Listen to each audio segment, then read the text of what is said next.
Release your mind, it's just a dream, illusion.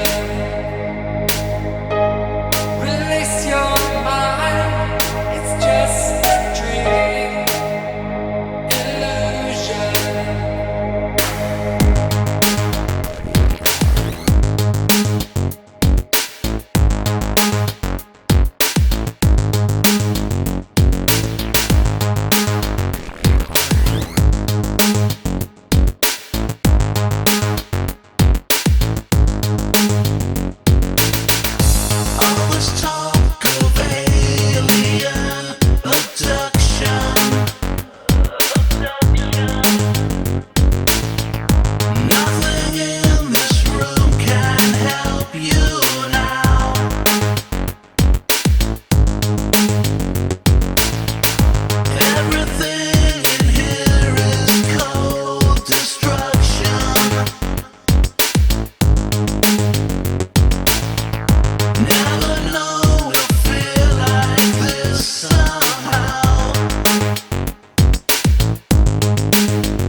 You've got the Manhattan Project going on over in New Mexico, but also there's a much more advanced atomic energy program going on in Germany at the same time.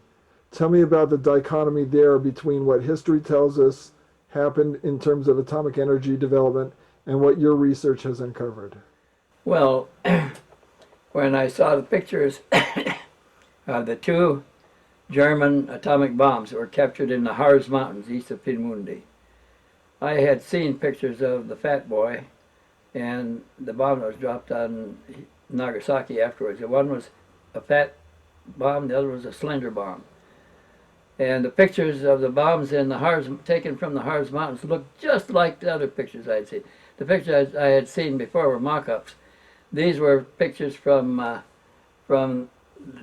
the German facility, along with pictures of the developers, the two engineers that were guiding the development using Jewish slave labor. And they succeeded in getting these bombs assembled. They did their testing in German East Africa, their atomic testing. Oil wildcatting has been many an entrepreneur's lottery of choice for amassing a quick fortune, and Silas Newton was an oil wildcatter. Born in Kentucky in 1887 into the lower class, Newton found his direction early and graduated with a degree in geology from Baylor University in Waco, Texas. His passion was golf, and he won the Virginia Amateur Championship 2 different years. Newton searched to find a design for the world's most successful oil detection system. Newton was worth millions, which at that time meant something, but his life changed forever when he saw a crashed UFO shown to him by a geology professor with a security clearance. The UFO was from a crash near Aztec, New Mexico. Silas Newton was a man of sophistication and lived in high-end hotels and rented business space in very identifiable buildings. But someone wanted to discredit Newton and filed false charges of espionage during World War II, of which the FBI found absolutely no evidence. This young charging oil tycoon had touched a nerve somewhere high up. Newton was no small potatoes. He was a co-founder of the biggest golf course in the Washington area. His name is on a brass plaque as one of the founding members of the golf course. There was presidents' names on other plaques along with his. So he was well known in influential circles. He was also a multimillionaire. He was an oil wildcatter. He was successful in a number of wells. He had a pretty good reputation. He's a little bit flamboyant. He was outspoken. He wasn't given to lying, though. The stories he told usually had substance in fact. The 1930s creation of the klystron tube at Stanford University by the Varian brothers was a catalyst for the British development of radar. Among the renowned experts in ultra-high frequency was the man who wrote the book on the subject, Dr. Robert Sarbacher. Sarbacher's thorough understanding of this cutting-edge science, which was lorded over by the military, made Sarbacher an in-demand government scientific advisor. Sarbacher and Leo Gebauer both may have had involvement with the British military in the development and refinement of radar, and both were indeed electronics geniuses, later experts on sophisticated use of ultra-high frequency engineering and magnetism. It came out of radar. The British invented radar beams, radar frequencies, and then shortly after that, they modified the radar to a magnetic aerial detection. And Gebauer was somehow involved with British scientists that were doing the adaptation from radar to magnetic aerial detection. And because of this, he was interested in figures working in magnetics, and he knew that Carl Hyland headed a magnetics department in the physics laboratories in the University of Colorado. So he cultivated a relationship with Dr. Hyland. Dr. Carl A. Hyland worked out of the Colorado. His area of expertise was in magnetics, and Hyland was no doubt familiar with magnetometers for measuring relative values of magnetic intensity. Hyland is cited as an expert on measuring underground oil accumulation using magnetism.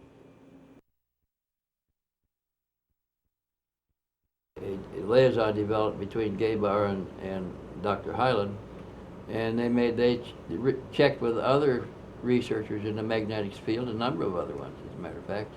And Gebauer somehow had met Silas Newton. He was an oil wildcatter, and he was successful. He was a multimillionaire, successful in the oil business. Newton was palling around with Gebauer because Gebauer was working on a oil deposit detector.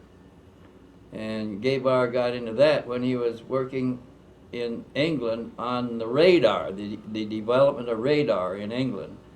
And the radar was to do one thing, but Gebauer was, he didn't have a degree, he didn't have a doctorate, but he was one of these child prodigies on magnetism. And so he took the English radar and modified it to look for cavities in the ground instead.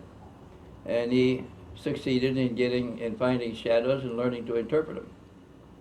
He showed this to Newton, and Newton financed the development of a device to do this that could be calibrated.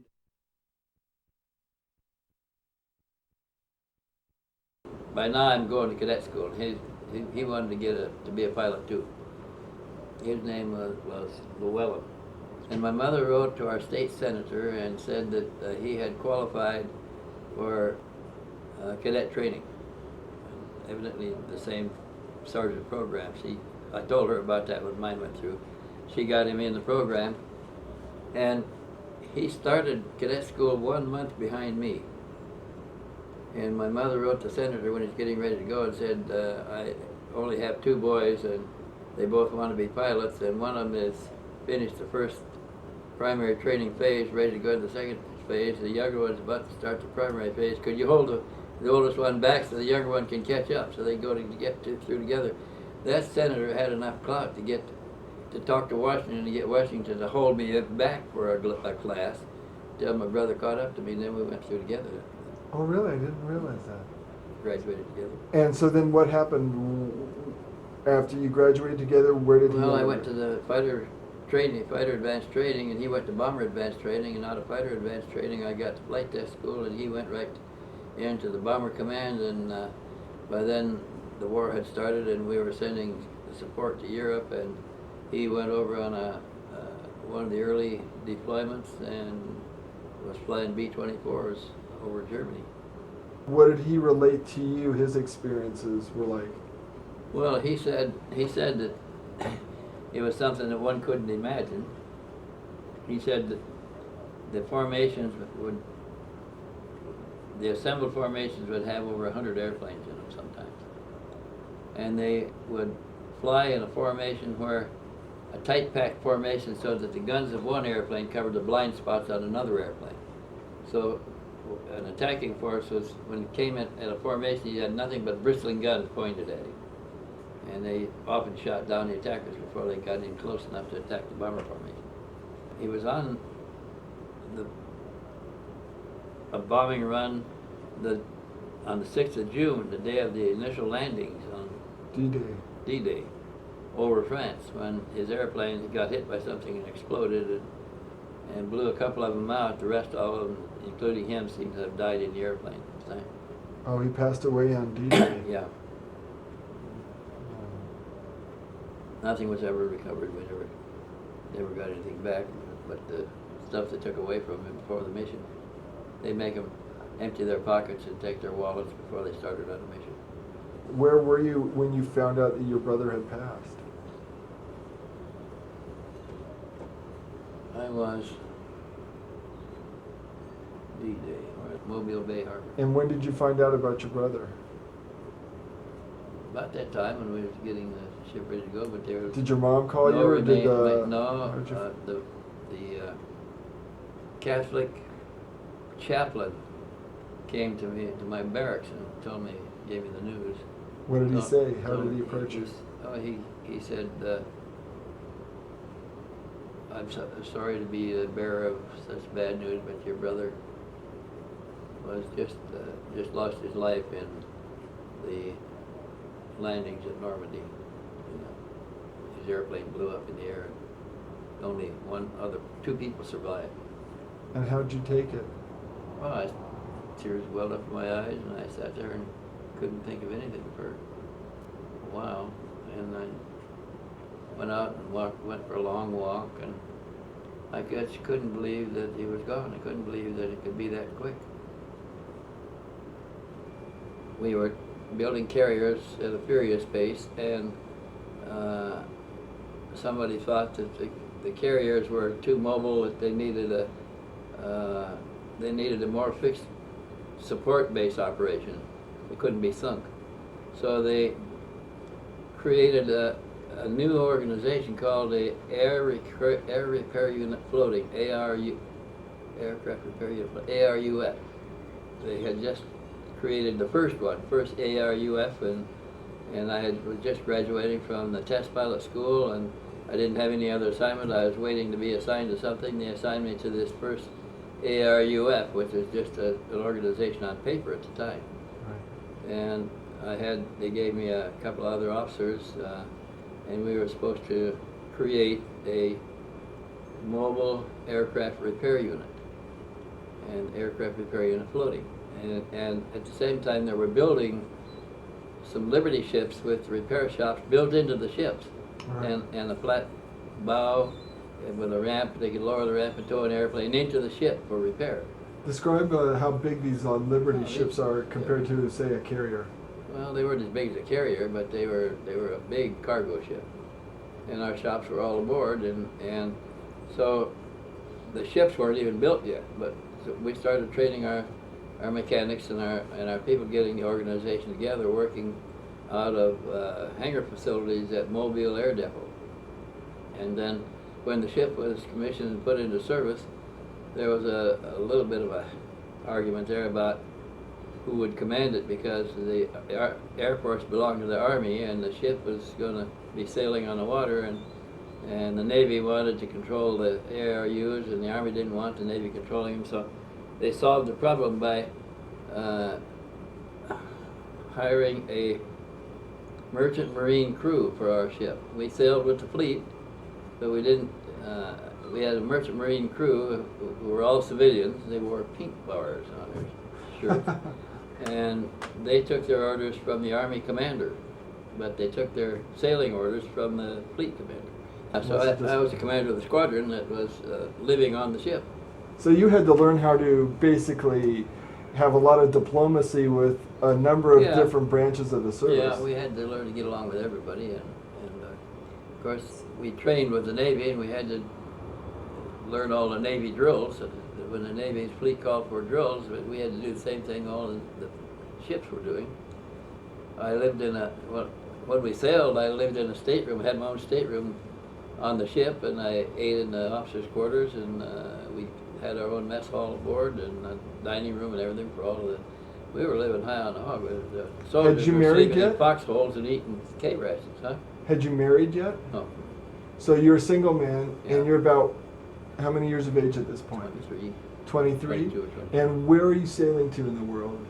We first sailed, when we sailed from here, we sailed right to Ulithi Atoll. From what base here did you But we leave? sailed out of San Diego. Out of San Diego. Yeah. So you First out of Mobile, and then around to San Diego, and then we joined a fleet task force in San Diego and sailed for the Marianas.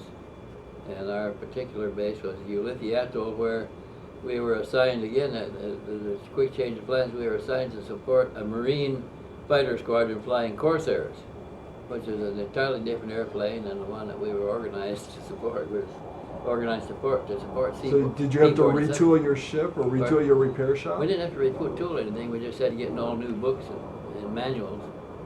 They quickly sent out a support package for the Corsairs that we put in our stockrooms aboard the ship and out in the middle of the Pacific between Hawaii and Guam and the Philippines. Okay. And the carriers that you were serving, where were they stationed?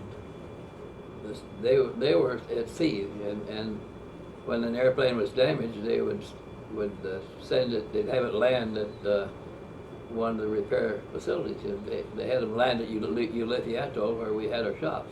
Would this be a landing immediately after combat? Let's say Out of combat. If Out they of combat, if they took bullets in combat that looked like they might have done internal damage, they would land the airplane at the atoll, and we'd have to inspect it and repair it and send it back to its unit.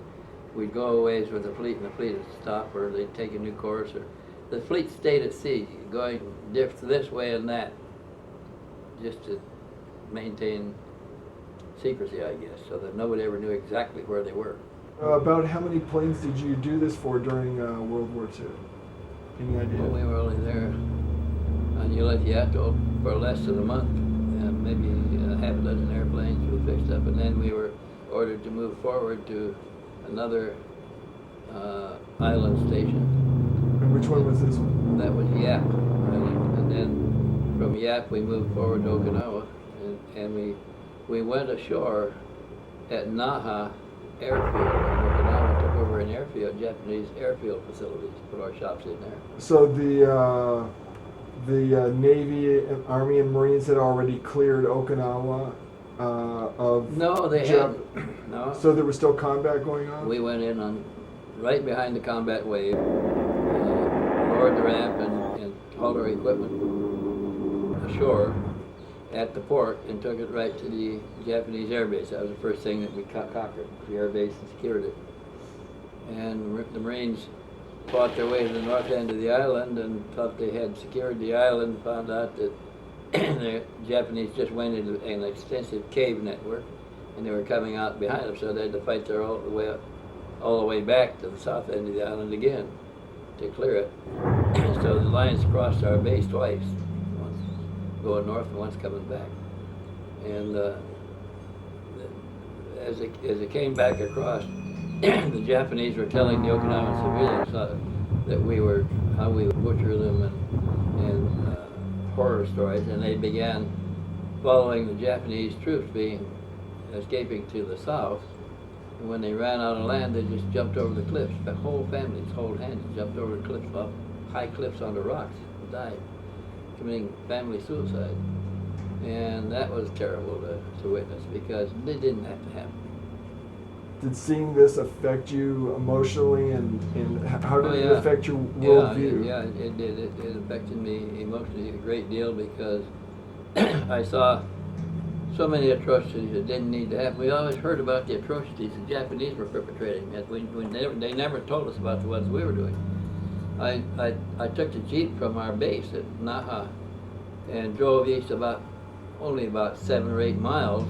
I was looking for a place to get water, and I came on a little village that was still smoldering ruins, and everything in the village had been executed, was all dead. The old women and men, cows and pigs, and there was a young woman with her stomach cut up and her baby dragged out, and another with her breast cut off, and there was an old man that had a pitchfork run under his chin and out the back, and then the handle was looped over one bough and under another bough in a tree, and he was swinging in a tree. Things like that, that just utter barbarity. But we did it. It wasn't the Japanese. It was us. And does that still go on today, say in Iraq and Afghanistan? In Iraq too, yeah. You'd be very seldom hear about it because they hush it all up, like the one that I heard about. That I understood thoroughly what's going on. There was 2 young men running home, had to cross a bridge, trying to get home before curfew, and 2 American soldiers saw them running, stepped out, shot them, and threw their bodies over into the river, in the Tigris River, for no reason at all. No, they knew they were trying to get home before the curfew. They were just getting an enemy, shooting goose. Is licensed to kill at will. So what did that teach you about Humanity and the mind. and the American mentality too? Well, it taught me that the American mentality is no better than the Japanese mentality or the Chinese mentality. They all are vicious when they're cornered, and there's something about killing that changes people. You never can get over it. And some people get a thrill out of taking the life of somebody else's life, and they get real vicious. There's so many civilian casualties that don't have to be. They're just shot because they happen to be there, and the soldiers got a gun, like shooting rabbits or something like that. And I don't understand it at all.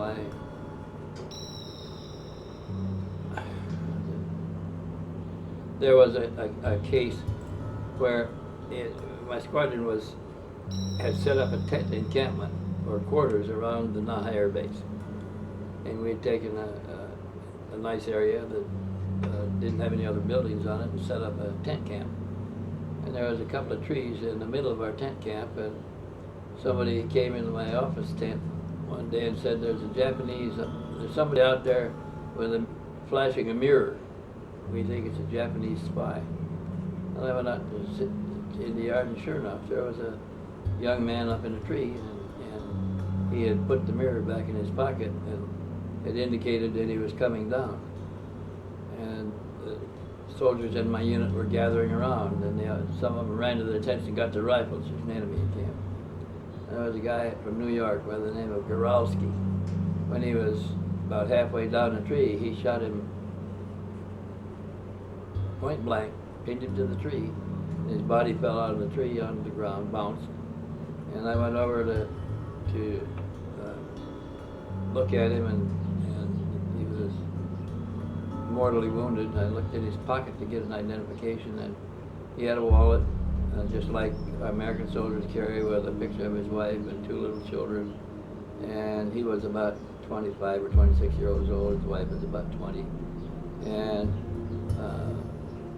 love letters with tears on them and everything else. That he had a family and he had relationships and everything. And this guy Goralski just shot him to get an enemy, a trophy. And so I tried to court-martial him, and the only one that got in trouble was me. I tried to court-martial him for murder. He murdered him in cold blood. And the worst part of it is others are standing around jumping up and down saying, oh, you got one, you got one. And that sickened me. That's our mentality. That's human beings. That's American human beings gloating over somebody's death, and he's just like they are. He's got a family and kids. Wasn't doing anything. He was coming down a tree. He had given up. He knew he was trapped. Killed him anyway. But those things happen. Describe the court-martial process that you tried to go through. Well, in the service, you have your court is a military court. You file charges, and the charges go to the military judge advocate's office, and he decides whether the charge has merit or not. If it does, he forwards it to the judge advocate, and the judge advocate is a military prosecutor, I guess you'd call it. Mm-hmm. And they appoint senior officers, as a panel of 3 senior officers as judges on a capital crimes case like that. And the case is presented by the prosecuting attorney, who is an officer, and the defendant is given a defense attorney who has free rein to defend his client the best of his ability. And the court is run like that, and it's real simple. They keep records on it, but it's a military court. They can even sentence somebody to execution by firing squad if they think necessary. But the senior officer judge panel decided that this is war and these things happen, and we shouldn't be sitting on a trial like this here in the theater in this way, and they dismissed the case. Case of cold-blooded murder. And so, did you fear reprisal from the murderer? No, but I was reprisal from senior officers that thought I had stepped out of line charging him with murder for killing an enemy. And what did they say to you? How did they try Well, to... they just told me that they thought I was out of line, that I should get in step with the rest of the army. In other words, tacitly... Don't make waves. Don't make waves about cold-blooded murder. Or anything like that. And what did that tell you about the upper brass of the military? Well, they had been through these things, something like this before, earlier in their career, and they decided that the system works and it's all right the way it is. We don't need to make big changes in it. And how did that affect your outlook of being in the military? I just wanted to get out of the service then, but I was having too much fun flying all those airplanes and things. I